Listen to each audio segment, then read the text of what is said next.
பிரித்தானியாவில் வீட்டு உரிமையாளர்களை அதிர வைக்கும் புதிய எச்சரிக்கையொன்றை மத்திய வங்கி விடுத்துள்ளது.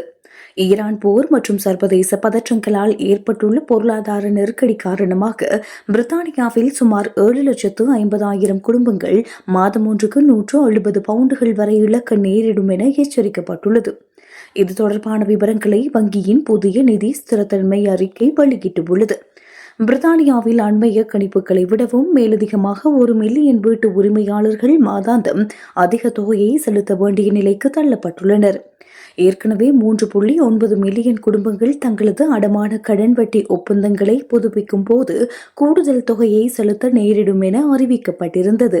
ஆனால் தற்போதைய புதிய அறிக்கையின்படி எதிர்வரும் 2028 ஆண்டின் இறுதிக்குள் 5 மில்லியனுக்கும் அதிகமான குடும்பங்கள் இந்த வட்டி உயர்வு சுமையை எதிர்கொள்ள உள்ளதாக தெரிவிக்கப்பட்டுள்ளது. அடுத்த 2 வருடங்களில் நிலையான வட்டி வீத ஒப்பந்த காலம் முடிவடையும் சராசரி வீட்டு உரிமையாளர்கள் மாதாந்தம் 45 பவுண்டுகள் கூடுதல் தொகையை செலுத்த வேண்டியிருக்கும்.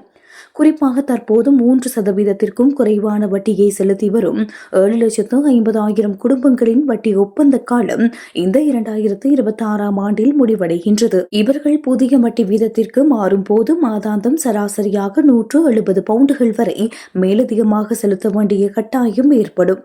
தற்சமயம் 75% கடன் மதிப்புடன் 2 வருட நிலையான அடமான கடனுக்கான சராசரி வட்டி வீதம் 4.92% உயர்ந்துள்ளது. இது கடந்த டிசம்பர் மாத அறிக்கையை விட 0.72% அதிகமாகும். அதிகரித்து வரும் கடன் செலவுகள் மற்றும் எரிசக்தி விலைகள் குடும்பங்களின் மாதாந்த வரவு செலவு திட்டத்தில் கடுமையான அழுத்தத்தை ஏற்படுத்தும் என மத்திய வங்கி கூறியுள்ளது. அத்துடன் சர்வதேச அளவில் செயற்கை நுண்ணறிவு சார்ந்த சில குறிப்பிட்ட நிறுவனங்களின் பங்குகள் மிக வேகமாக உயர்ந்து வருவதும் பங்கு சந்தையில் ஹெட்ஜ் நிதியங்களின் ஆதிக்கம் அதிகரித்திருப்பதும் நிதிச்சந்தையில் பெரும் ஆபத்துக்களை உருவாக்கியுள்ளதாக வங்கி சுட்டிக்காட்டியுள்ளது.